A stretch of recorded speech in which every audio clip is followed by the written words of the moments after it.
दोस्तों, आज पेश है वरदान बना अभिश्राप। राज कॉमिक्स से ये कवर चित्र है। शुरू करते हैं दोस्तों। उस रात कुषाणगढ़ में लोग गहरी नींद सोए हुए थे कि समुद्र की तीव्र हलचल उत्पन्न हुई और देखते ही देखते बहुत सारे राक्षस समुद्र से निकलकर किनारे पर आने लगे। समुद्र से निकलकर वे तेजी से कृष्णनगर की ओर बढ़े और पलक झपकते ही राक्षसों ने नगर के मुख्य द्वार को तोड़ दिया और नींद की आगोश में सोए शांत नगर के भयंकर तूफान उठा दिया। भागो, राक्षस आ गए। और अगले ही क्षण नगर में भीषण तांडव रथ चल रहा था। चारों तरफ स्त्री पुरुष बच्चे का रोना सुनाई दे रहा था। हाय बचाओ, माँ ओ भागो। और कुछ ही देर बाद राक्षस अनेक लोगों को मारकर बहुत से स्त्री पुरुषों को उठा ले गए। बचाओ, आए मरी, हाव छोड़ दो। और देखते ही देखते राक्षस उन लोगों को समुद्र लिए हुए समुद्र में समेत चले गई। नहीं नहीं, बचाओ, हा हा। और समुद्र के बीच गहरे पानी में राक्षसों की बस्ती थी और लोग अपनी बस्ती में ले गई गड़प गड़प। और कुछ देर बाद उन्हें लोगों को अपने राजा के सहस्त्रबली के सामने पेश किया। महाराज की जय हो। कृष्णनगर में आज इन लोगों को पकड़ कर लाए। हा हा हा। कृष्णनगर के लोग बहुत स्वस्थ और सुंदर होते हैं। इन्हें खाने में बहुत आनंद होता है। और इधर लोगों ने जब राजा को सहरगर के राक्षसों के आक्रमण और लोगों को पकड़ ले जाने के बारे में बात कही तो हम अपने सैनिकों को सब कुछ सुन चुके हैं, लेकिन आप लोग चिंता न करिए। सुरक्षा के लिए रात को नगर में सेना तैनात की जाएगी। सुख सुख सुख। और राजा ने तुरंत शाहगर को अपने सेनापति उदय सिंह से कहा। सेनापति, शाम होते ही नगर में मुख्य द्वार के पास भारी संख्या में सैनिकों को लगा दो। स्वयं भी रात में नगर में घूमकर सुरक्षा की व्यवस्था देखेंगे। जो आज्ञा महाराज। महाराज स्वयं सैनिक को लेकर जाता हूँ। और अगले दिन नगर की सुरक्षा पर लगाया गया। नगर के मुख्यालय पर हाथियों और सैनिकों का पहरा दे रहे थे। राजा सासगर सारंगधर ने सुरक्षा व्यवस्था को देख रेख कर रहे थे। राक्षस को अब नगर में प्रवेश नहीं कर पाएंगे।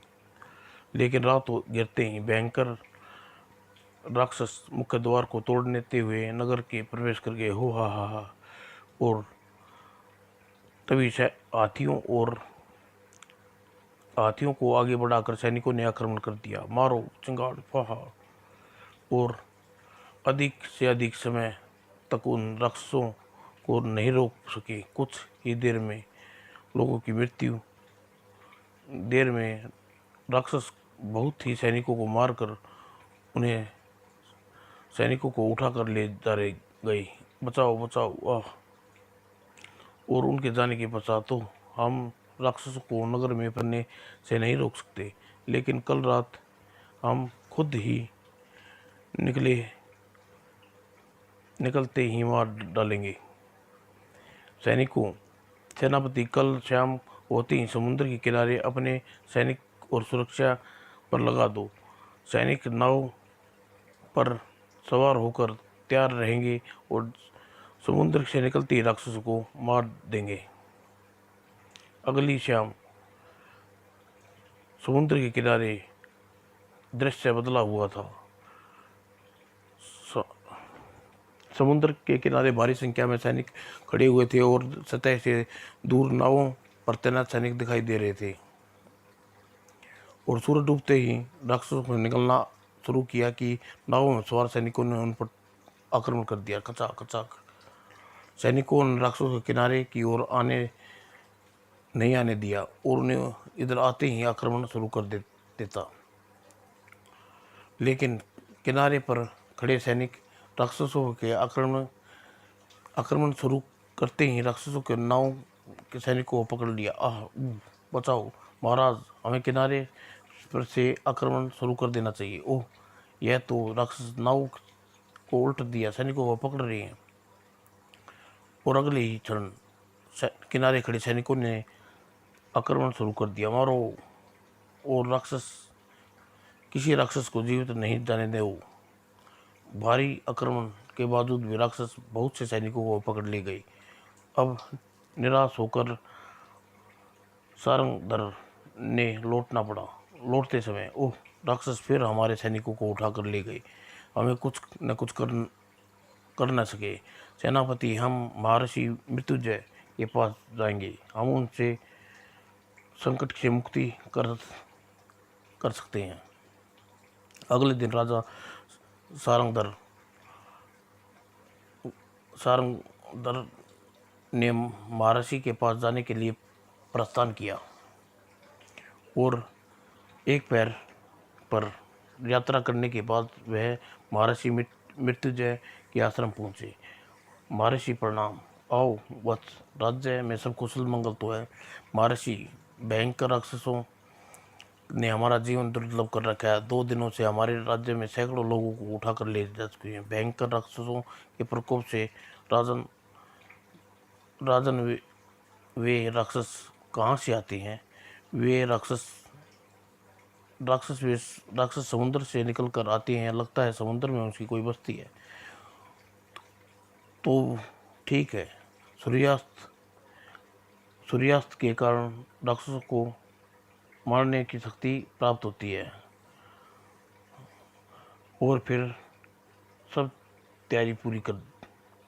अगले दिन महर्षि मृत्युंजय ने सूर्यास्त प्रारंभ कर किया।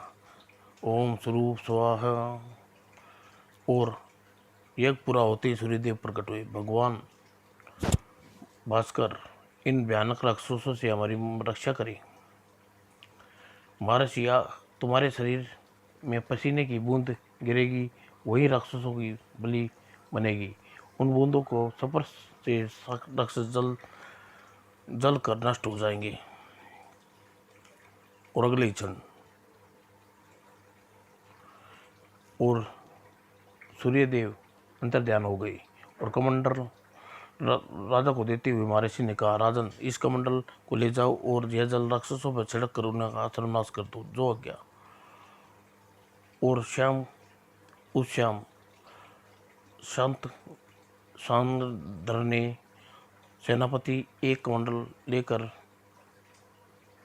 देकर बहुत सारे सैनिकों के साथ नगर में भेज दिया। और रात को जैसे ही राक्षसों ने आक्रमण किया, इधर उधर छिपे सैनिकों ने बाहर आए राक्षसों पर जल छिड़कने लगे।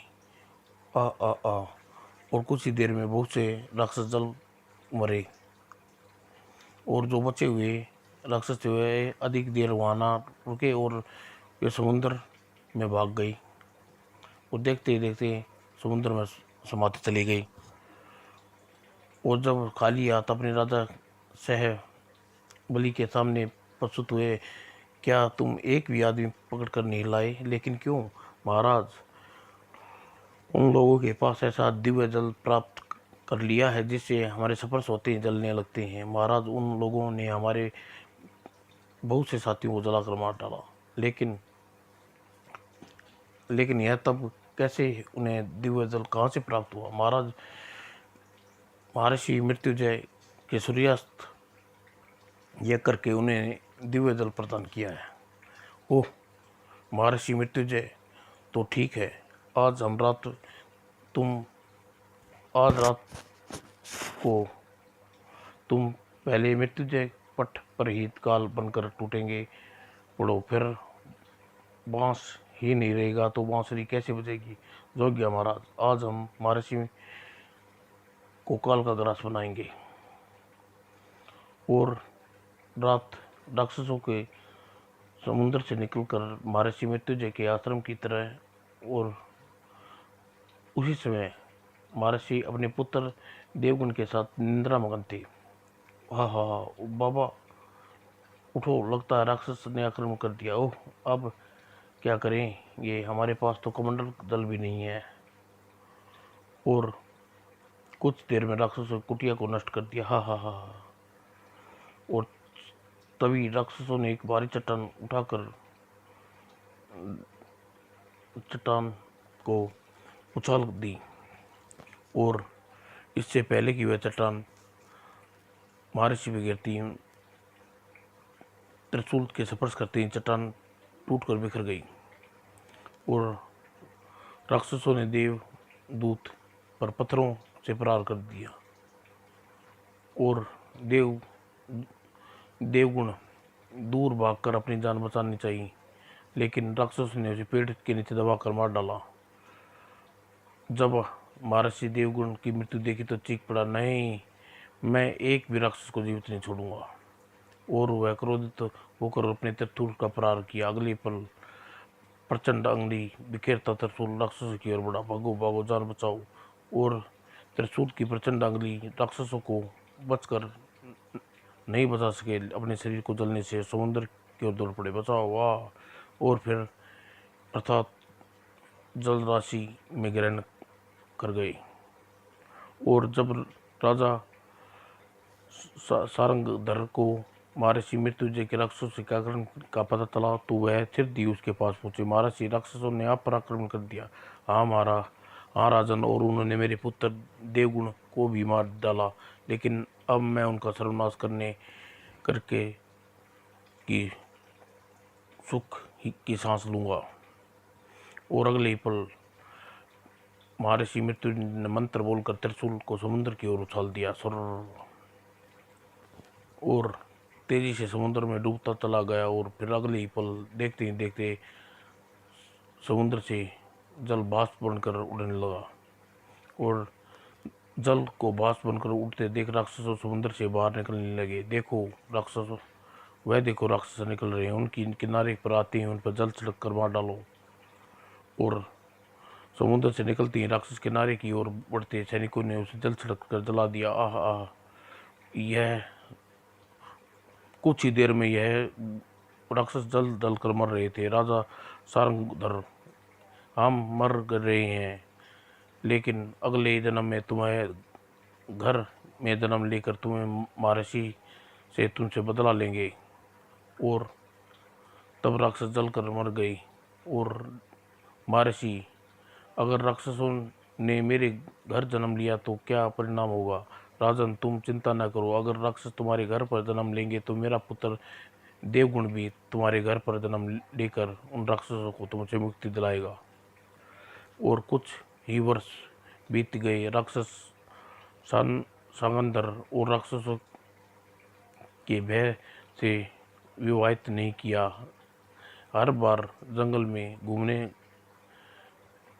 एक बार जंगल में घूमने गया, आधी वर्षा में फंसकर रास्ता भटक गया।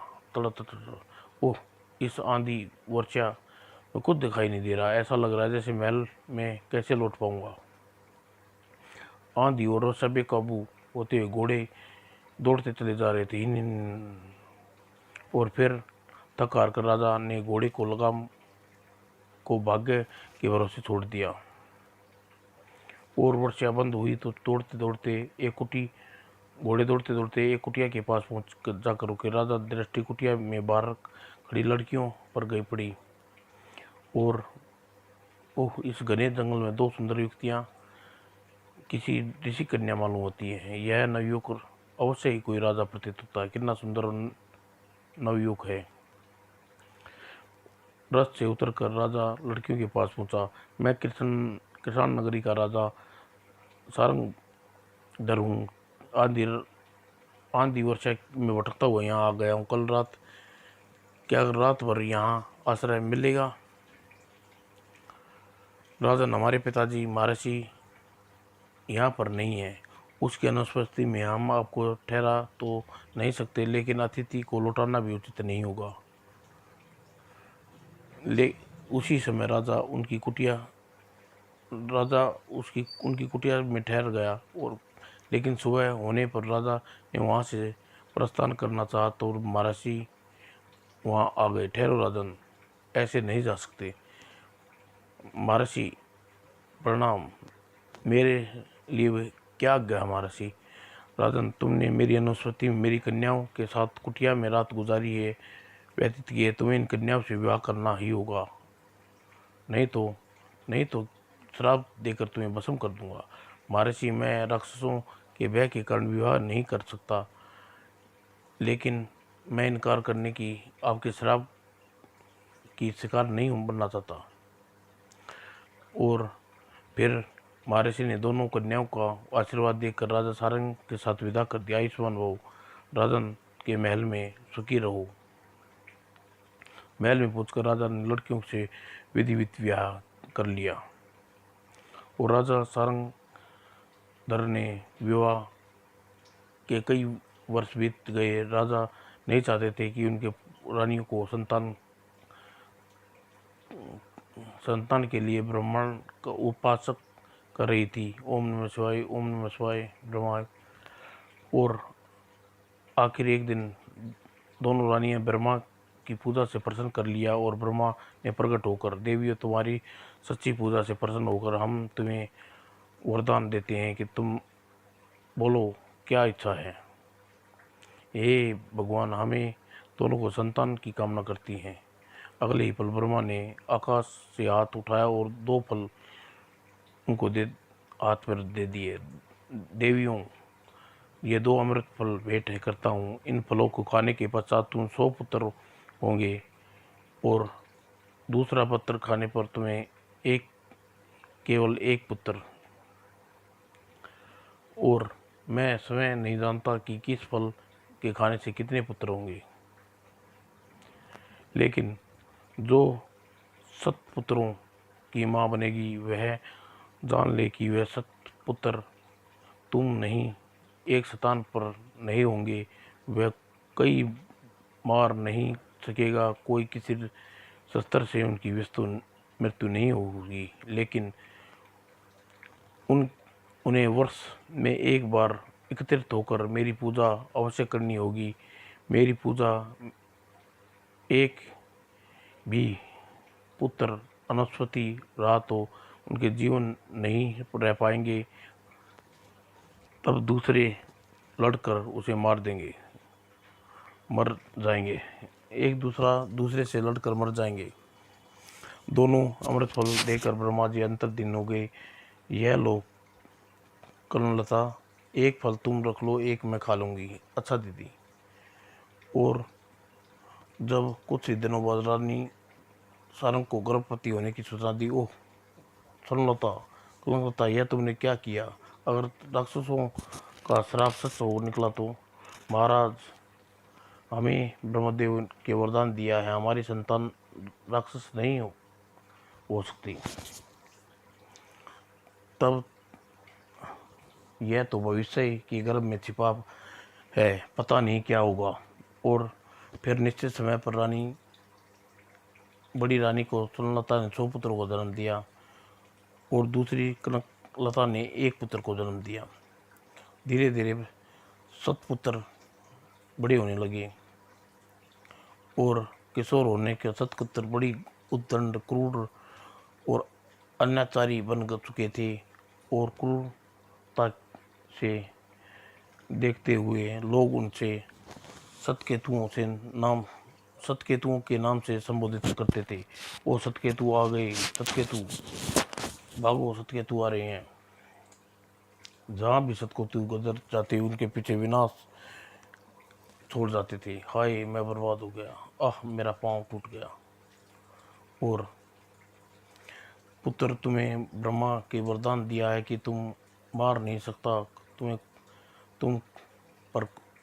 तुम एक साथ रहोगे तो काल भी तुमसे बच नहीं सकते। अब समय आ गया है, तुम अलग अलग होकर काल केतु, तुम बड़े हो, तुम्हें किसी दूसरे लोक पर जाकर रहना होगा। माँ, मैं पता लोक में जाकर रहूँगा, जहाँ तक कोई मानव नहीं पहुंच सकेगा।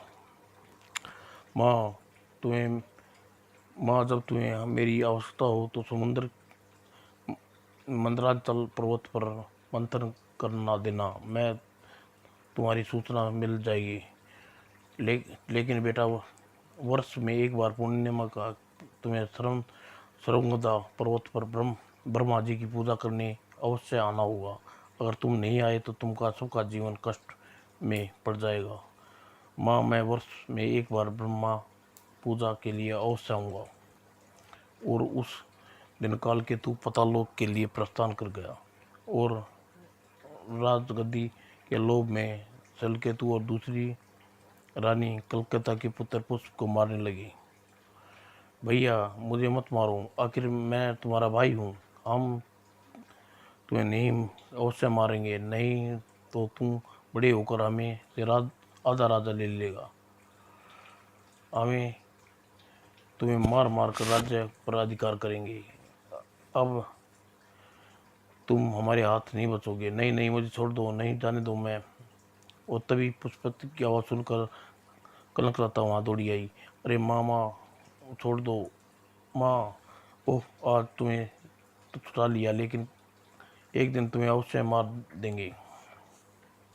रानी कलकत्ता ने राजा अशोक सिंह की शिकायत की। महाराज, सब केतुओं को रोकिए, नहीं तो वह किसी दिन मेरे पुत्र को मार डालेंगे।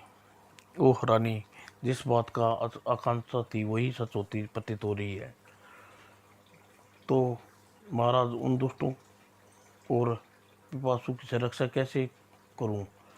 तुम पिपासु की महर्षि मृत्युंजय के पास भेज दो। वह मंत्रों विद्या उसे पृथ्वी को इतना शक्तिशाली बना देगा, वह सब केतुओं की स्वयं अपनी रक्षा कर लेगा। और अगले दिन राजा शवकेतु ने पिपासु को लेकर माँ माँ महर्षि मृत्युंजय के आश्रम पहुंच गए। आओ राजन, आज कैसे आना हुआ? सब कुशल मंगल तो है? महाराज को प्रणाम। आप तो सब कुछ जानते हैं। अपने पुत्र पिपासु को आपकी शरण में छोड़ने आ रहा हूँ। राजन, तुम चिंता मत करो। मैं चाहता हूँ कि वर्षों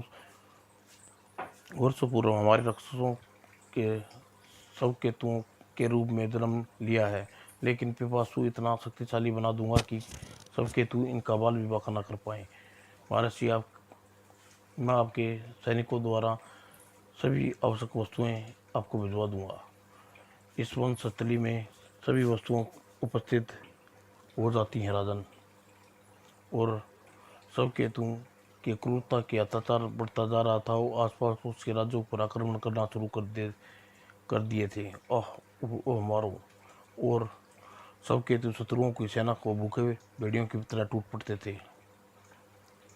और किसी सब केतु का अगर किसी सब केतु का सिर कटकर उसे मार दिया जाता तो वह अगले क्षण ब्रह्मा के वरदान से फल स्वरूप पुनः उठ खड़ा होता।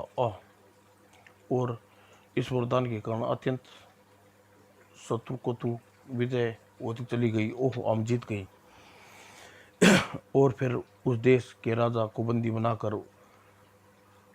लेते सतकेतु और उसे आदेश देते, हम तुम्हें हमारा दास बनकर रहना होगा, नहीं तो तुम्हें प्राणदंड और तुम्हारे राज्य को नष्ट कर देंगे। हमें आपकी अधीनता स्वीकार है सब केतु, हम जैसा कहोगे वैसा करेंगे। और अनेक राजाओं के अधिकार में लेने के बाद उसकी तृष्णा शांत नहीं हुई, लेकिन राजकुमारियों की उपहास शुरू कर दिया। हा हा हा हा। सब केतु सुंदर राजकुमारी देखते हैं उसका उपहास कर महल में ले जाए। एक दिन राजकुमारी, सतकेतु आ रहा है, आप रथ को लेकर भाग जाओ, नहीं तो हम इनको तब तक हमें नहीं रोकते हैं। लेकिन राजकुमारी नीलमणि वहाँ से भाग न पाई। सतकेतु ने उन्हें घेर लिया। बहुत सुंदर हो राजकुमारी, इसे महल में ले चलो, अपनी दासी बनाएंगे। रुक जाओ सतकेतु, मेरा नाम नागमणि है। मेरे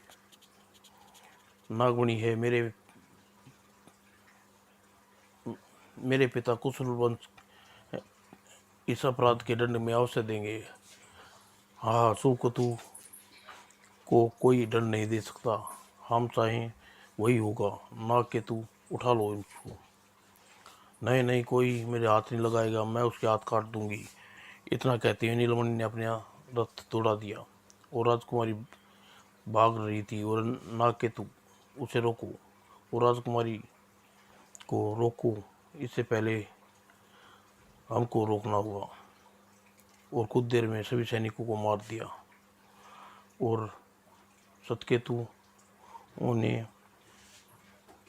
राजकुमारी का पीछा किया। रुको, नहीं, पकड़ो। और फिर राजकुमारी नीलमणि को घेर कर बंदी बना लिया गया और अधिक देर न लगी। नहीं नहीं नहीं, अब ये हमारी दासी बनकर रहना पड़ेगा। जल्दी ही राजकुमारी को बंदी बनाकर वे कुषाण नगर की ओर लौट चले। उसे लेकर जब सबके सतकेतु महल पहुंचे। ओह राजकुमारी, कौन है? तुम्हें बंदी बनाकर क्यों लाए हैं? पिताजी, यह कुषाण राजा की बेटी नीलमणि है, इसे हम दासी बनाने के लिए लाए हैं। नहीं, तुम्हें किसी राजकुमारी को दासी बनाकर नहीं रख सकते, इसे छोड़ दो, नहीं तो हम तुम्हारे राज्य से निकाल देंगे। हाँ हाँ हाँ, सुना तुमने? मृत्यु, भय मृत्यु। पिताजी, हमें राज्य से निकाल देंगे। नहीं, हमें कोई ये राज्य से नहीं निकाल सकता, यह राज्य हमारा है, हम यहाँ के राजा हैं। नहीं, राजा मैं हूँ, और राजगद्दी की ओर आँख उठाकर भी देखे तो नहीं तुम्हारी आँखें निकाल लूँगा। और यह कहते हुए राजा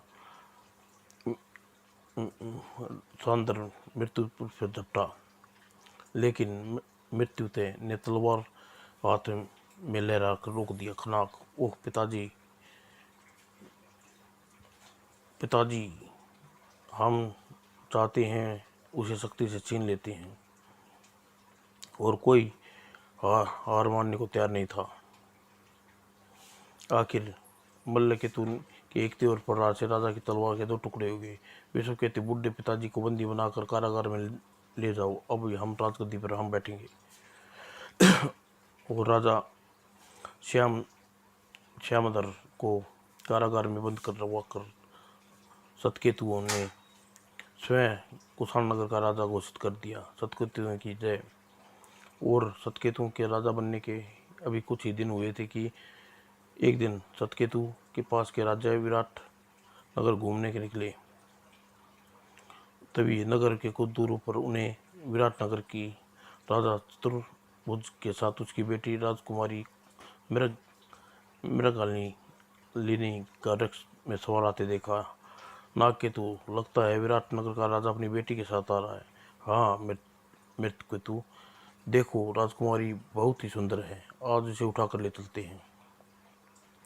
और अगले क्षण उन्होंने आगे बढ़कर राजा चतुर्भुज का रथ रोका। कौन हो तुम? तुम्हें हमारा रास्ता रोकने का साहस कैसे किया? सतकेतु किसी को रास्ता रोक सकते हैं, लेकिन अब तुम यहाँ से बचकर नहीं जा पाओगे। तुम्हें अपराध का दंड तुम्हें मिलेगा। सैनिकों घेर लो इन्हें सबको।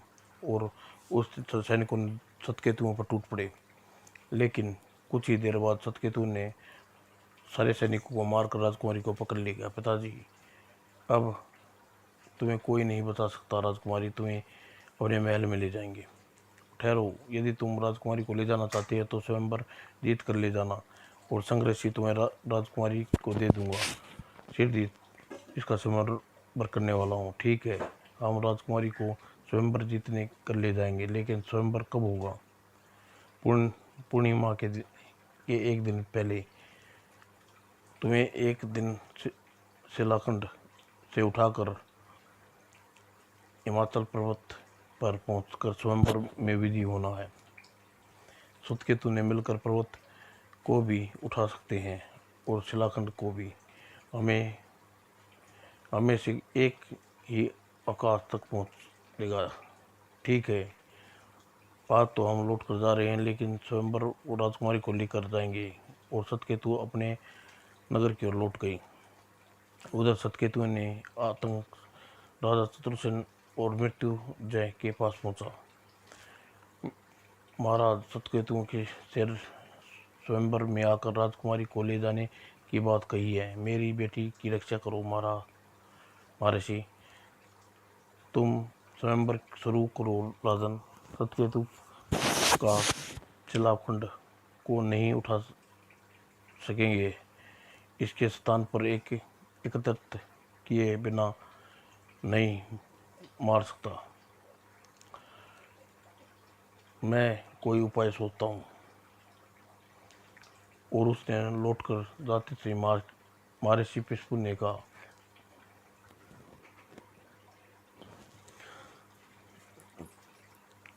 पिस्पू, तुम समा गया। तुम सब केतु को पृथ्वी से नाश कर दिया जाए। और कुछ दिनों बाद विशालकट की राजकुमारी मृगा नीली का स्वयंवर प्रारंभ हो गया। अनेक राज्य के राजकुमार स्वयंवर में भाग लेने पहुंचे और धड़कते हुए शेषकेतु ने प्रवेश किया और आते ही घोषणा की, इस स्वयंवर में श्वेतकेतु ही जीतेंगे। इसलिए पलक झपकते ही दूसरे राज्य के कुमार भाग जाएं, नहीं तो अपनी सबकी हत्या कर देंगे। और श्वेतकेतु के आतंक से भयभीत होकर अन्य राजकुमार वहां से भाग गई और स्वयंवर आरंभ हुआ। सतकेतु ने शिलाखंड को उठाने की कोशिश की और वे चारों मिलकर भी उस शिलाखंड को नहीं उठा सके। तो अधिकांश सतकेतु ने मिलकर शिलाखंड को उठाने की कोशिश की, लेकिन वह शिलाखंड तनिक भी नहीं हिली।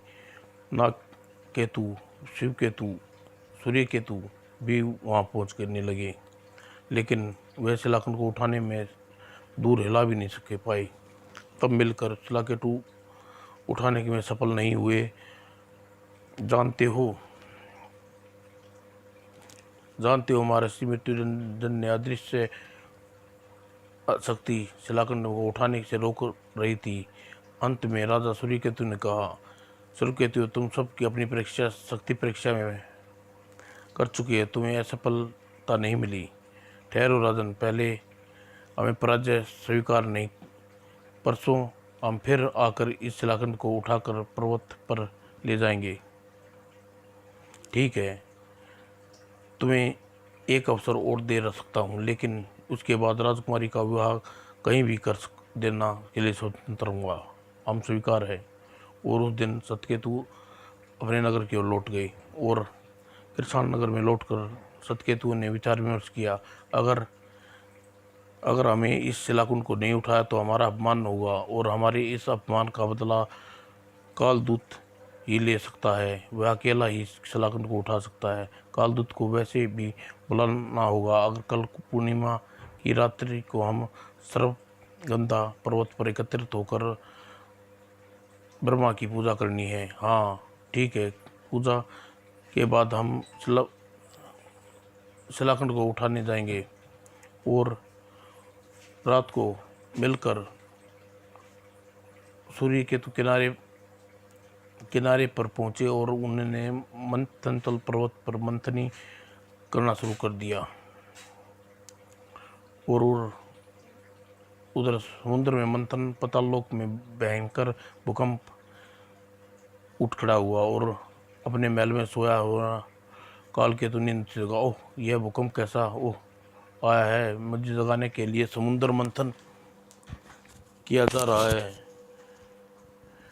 इस अवस्था सर्प अवस्था पर्वत पर पहुंचना होगा। और तुरंत ही वह कालकेतु ने प्रस्थान कर दिया और अर्थात जल राशि पार करता हुआ वह कालकेतु पृथ्वी लोक पर चल दिया और गहरे समुद्र पर पार कर कालकेतु पृथ्वी पर पहुंचा। और फिर जल्दी ही कालकेतु सर्प गंधा पर्वत पर पहुंचा और वहां पहले से ही अत्यंत सुकुंत उसकी परीक्षा कर रहे थे। काल केतु आ गया, अब हम पूजा आरंभ करनी होगी। और सब ने मिलकर ब्रह्मा की पूजा करने लगे और ब्रह्मा की पूजा संपन्न हुई। काल केतु ने स्वयंवर की सारी कहानी सुना कर कहा, भैया काल केतु, उस शिव शिक्षा को शिलास खंड को पर्वत पर पहुंचाकर तुम पताल चले जाना। अच्छा चलो, तुम्हारा यह काम पूरा कर देता हूँ। और वह उस दिन सब केतु काल विराटनगर में पहुंचे और काल केतु ने शिलाखंड को उठाकर ले जाने के लिए कोई कठिन कार्य नहीं हुआ। और राजा चंद्रबुद्ध ने राजकुमारी सिंदरमणि को कालकेतु को सौंप दिया। तुम विधि हुए कालकेतु, राजकुमार तुम्हें सौंपता हूँ। और कालकेतु राजकुमारी के साथ प्रस्थान किए तो राजा चंद्रसेन ने महर्षि से कहा, महर्षि कालकेतु स्वयंवर जीत कर राजकुमारी को ले गया। अब क्या करूं? मेरी बेटी को बचाइए। चिंता न करो राजन, तुम्हारी राजकुमारी को कोई आंच नहीं आएगी। कालकेतु सतकेतुओं को की ओर बढ़ रहा है। और तभी महर्षि मृत्युंजय ने पीयूष से कहा, वस्त अब तुम फिर जाकर कालकेतु को मारकर राजकुमारी को ले आओ। जो आज्ञा, मैं प्रस्थान करता हूँ। और रथ पर सवार होकर पीयूष वहाँ से प्रस्थान कर दिया। और फिर सत केतुओं को कालकेतु ने समुद्र किनारे पहुंचकर, अब तुम कृष्ण नगर लौट जाओ और राजकुमारी को मैं अपने साथ लेकर जाऊंगा और इससे विवाह करूंगा। नहीं भैया, अब राजकुमारी को तो मैं विवाह करूंगा, यह बहुत सुंदर है। नहीं नहीं, मैं राजकुमारी से विवाह करूंगा। और पलक झपकते ही सतकेतु और राजकुमारी को लेकर लड़ने लगे। राजकुमारी केवल मैं ले जाऊंगा, आह आह। और आपस में लड़ते लड़ते वे कालकेतु शेष रहे। तभी पीयूष ने वहां पहुंचकर अग्निबाण से सब केतु को आक्रमण कर दिया। और कुछ ही देर में सब केतु नष्ट हो चुके। और राजकुमारी, आप मेरे साथ विराटनगर चले जाइए, आपकी प्रतीक्षा कर रही हैं। और कुछ देर बाद पीयूष राजकुमारी को मृग लेने लेकर विराटनगर पहुंचा। महर्षि पीयूष सप्तकेतुओं को मारकर राजकुमारी को ले आए। लेकिन महर्षि अकेले पीयूष ने सप्तकेतु का विनाश कैसे किया, इसकी एक लंबी कहानी है। सप्तकेतुओं को ब्रह्मा ने मिले पूजा करने के लिए कहा था। लेकिन जब पूजा में के लिए सभी सबकेतु सर्पगंधा पर्वत पर एकत्रित हो रहे थे तो उन समय योजना के अनुसार पीयूष ने 7 सबकेतुओं की प्रतीक्षा कर रहा था और मैंने एक सबकेतु को अकेले आते देखा। पीयूष, वह अकेले इधर ही आ रहा है, बाण मारकर उसे नीचे गिरा दो। और उस समय पहुंचते ही बाण मारकर नीचे गिरा दिया। और नीचे गिरते ही मेरे आदेश पर पीयूष ने उसे रस्सियों से बांध दिया। ओह, सबकेतु के रूप में सर्पगंधा पर्वत पर पहुंच गया। और इस तरह उसके वर्षों की पूजा संपन्न नहीं हुई। ब्रह्मा के वरदान के अनुसार सबकेतु आपस में लड़कर शेष पीयूष ने अग्नि बाणों से जला कर मार दिया। महर्षि, आपका बहुत बहुत धन्यवाद, मेरी बेटी को बचा लिया। और राजा चित्रगुप्त पीयूष से कहा, पीयूष, तुमने सबकेतुओं को मारकर बहुत ही अद्भुत शक्ति का परिचय दिया है, तुम्हारी बहुत ही प्रशंसनीय है। राजकुमारी से विवाह करने की घोषणा करता हूँ। और मुहूर्त पीयूष ने राजकुमारी मृदुनालिनी से विवाह हो गया। और आयुष्मान वश तुम दोनों का जीवन सुख समृद्धि से बीते। और कृष्ण नगर में पहुंचकर अपने पिता को कारागार से मुक्त करवा दिया, राजगद्दी पर बैठा दिया। और महाराज की जय हो और राजकुमार पीयूष की जय। समाप्त दोस्तों।